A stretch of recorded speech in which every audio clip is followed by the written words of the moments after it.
Good morning. Welcome to Coffee with the Garden Club.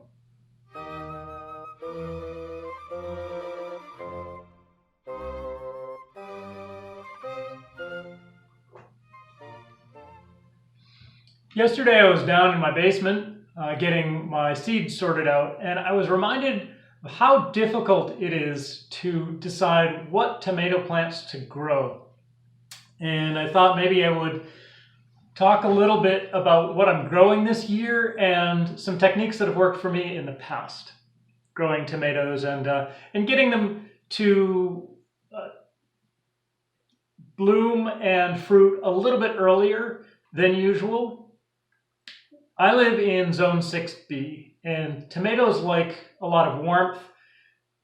Some springs we are in luck and we have a nice early warm period and it really gets them going. Other springs we have a late frost and you have to be careful when you put your tomatoes in so that they don't get zapped by that. So there are some tricks that I've learned to getting things going early and making sure that I have tomatoes hopefully by the beginning of August and sometimes even in July. And I'll have cherry tomatoes usually by the middle of July, maybe even earlier if I'm really on the ball. But the hardest thing for me is to decide what I'm going to plant. I have a lot of tomato seeds that I've saved for the last decade or so, and every year I look at them and I think, what is it that I want to grow this year? And I think about the pros and cons of them. And here's some of the factors that I try to weigh when I'm picking my tomatoes. First of all, there are a couple of standbys that I like to have every year. I like to have a good cherry tomato and a good variegated yellow-red tomato. Now, the yellow-red tomato that I usually at least have a couple of plants of is the Lucky Cross tomato. I just really like that tomato. It's worked out well for me in the past. So produces nice, large yellow and red tomatoes with the red on the bottom and yellow on the top. Beautiful tomatoes to look at, but also delicious and well-balanced flavor especially for a tomato that's got yellow in it. Sometimes tomatoes with yellow tomatoes can be a little bit lackluster, but this is a really nice tasting tomato. Cherry tomatoes that I've had good luck with in the past, if you're looking for something that produces early and something that produces lots and lots of cherry tomatoes, the Mexico Midget, even though it's not very nice name, it's a really good producer. It creates lots and lots of very, very small tomatoes, but it'll start bearing early and give you a lot of tomatoes. So that I don't think that's going to be on my list this year, but I'm sure I'll have some volunteers popping up around. So the types that I'm naming so far, these are heirloom varieties. They are not hybrids, so they are true to seed, and you can save the seeds year after year and get the same tomatoes. So I tend to usually grow mostly heirloom tomatoes. Many people think that it's difficult to grow heirlooms, and I don't feel that it is. But I've grown. I often will throw in a Best Boy in the mix, and that doesn't always perform better than my heirlooms. So it's not always true that heirlooms are more difficult, at least in my situation, than the hybrid varieties that you might be more familiar with. One of the other things I like to look for in balancing my tomato selection is just a variety of colors. I like to have, like I said, one of those variegated varieties, at least one. I also like to have some showy things because I like to take pictures of my plants. And so I have for several years grown the Indigo Rose tomato, which is just one of those great picture-ready tomatoes. It's stunning to look at, very dark purple color. But I have found that I don't really it's just not the most amazing tomato for flavor. And so this year I think I won't be growing that one. Instead, I'm going to try a green striped tomato that's it's called the green zebra. It's also a little on the earlier side in terms of bearing tomatoes. It starts at 75 days, so that should give me a little bit of a head start on the season. And so I'm going to try that as one of the sort of the showy varieties that I'll be growing. As for red tomatoes, red salad tomatoes, I'll probably plant an Aussie tomato, which I can't recall if I've tried before, but last year I tried the Cherokee Purple.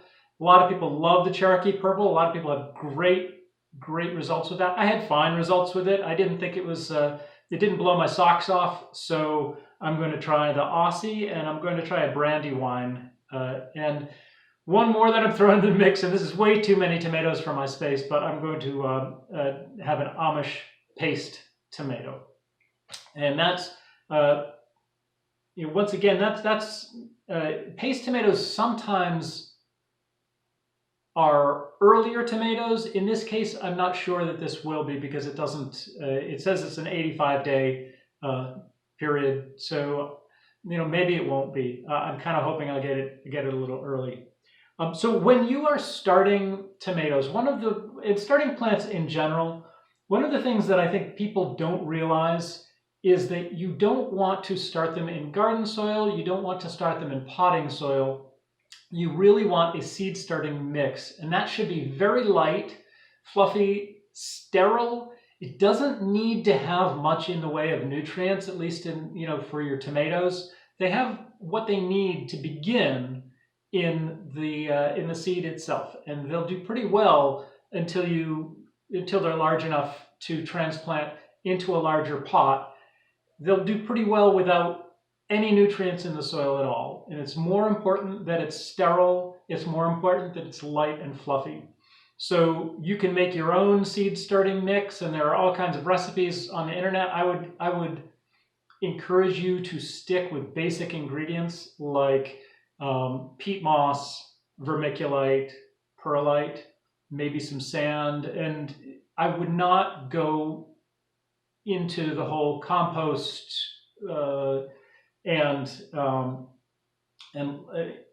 Miracle Grow or anything like that. I really don't feel like at this stage any of that's necessary. I never use Miracle Grow anyway, but when I do transfer them into a larger pot, like the size of the pots here, like a 3-inch pot, after they've gotten to be, an inch or so tall, then I will add some soil that's got a little bit more nutrient value to it. But when I'm starting the tomatoes, no nutrients at all. More important that the roots have lots of space between the little particles, and it's a lightweight, soil-free, soil-less mix.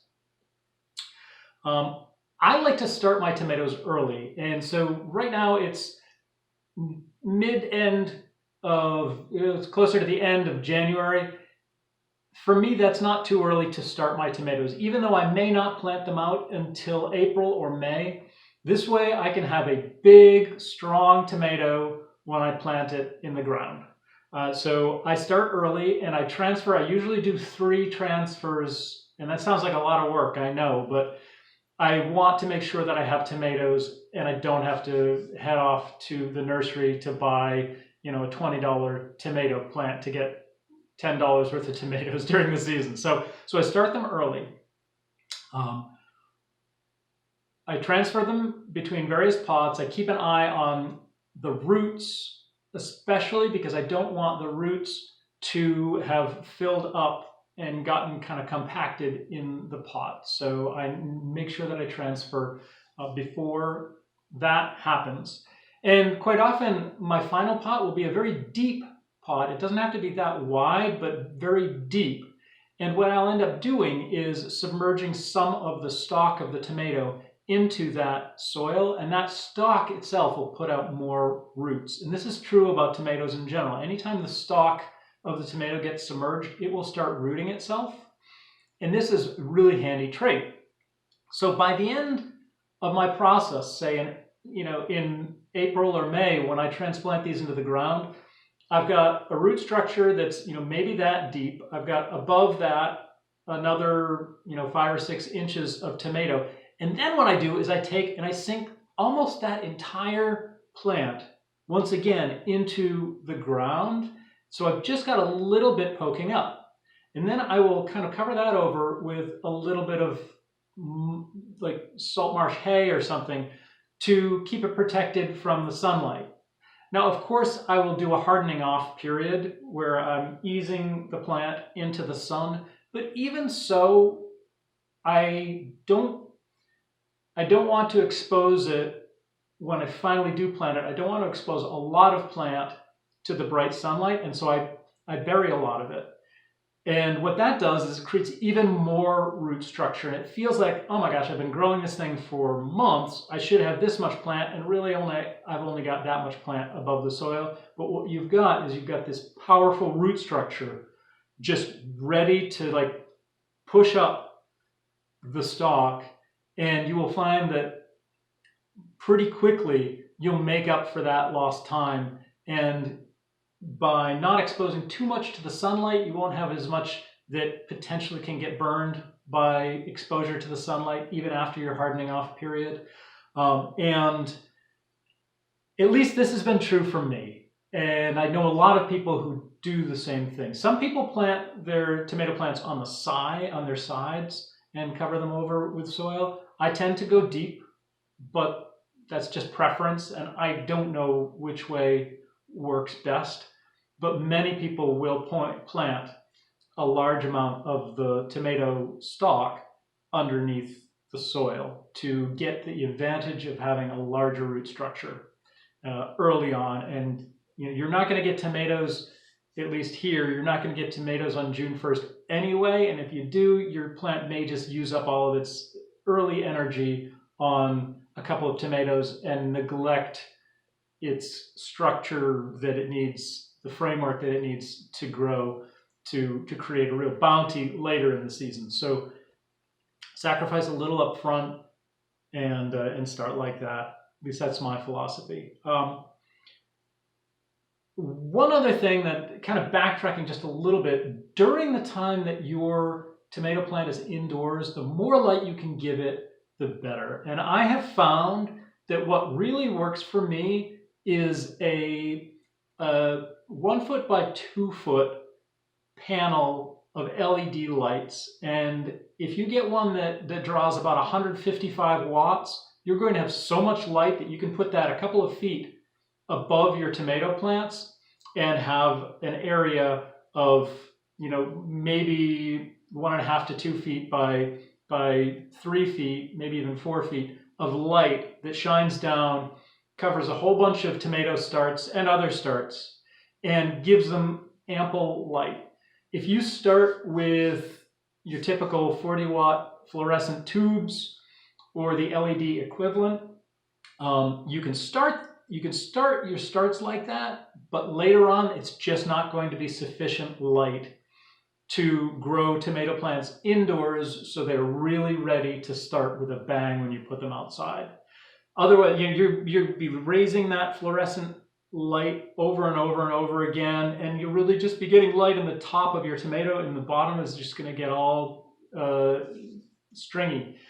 So you need a lot of light, and you need it shining down from a little ways above it. With a shop light, the LED lights that I get are just daylight shop lights. Make sure they're daylight.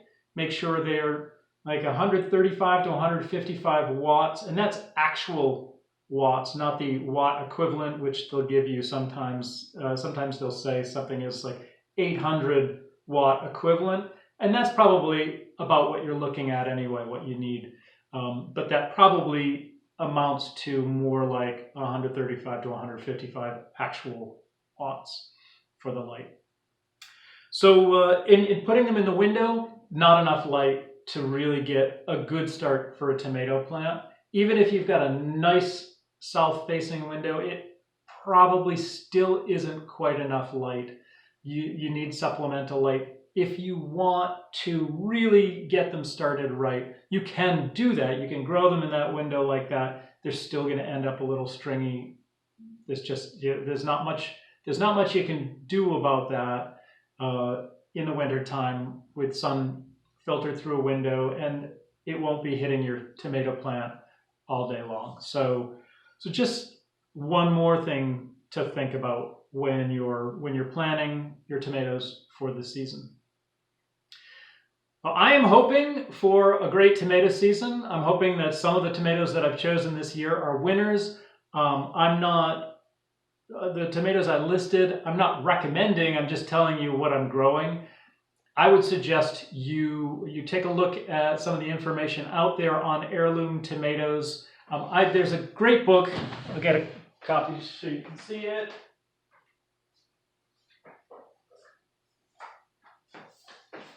This is a book I really like on tomatoes and give me some ideas, but sometimes it's hard to find all of the tomatoes in this book, which is a little frustrating. It's called Epic Tomatoes by Craig LaHouliere, and I'll put a link to his Instagram account in the comments below. But he's a guy who grows a lot of tomatoes, knows a lot about tomatoes, and he's got a great selection of heirlooms in this book that you can take a look at and see if you can find some of those seeds if you're interested this year. So I hope this has been informational. I hope you have a great time experimenting with your own tomatoes this spring. It's exciting to get going on another tomato season, and in the meantime, enjoy your coffee.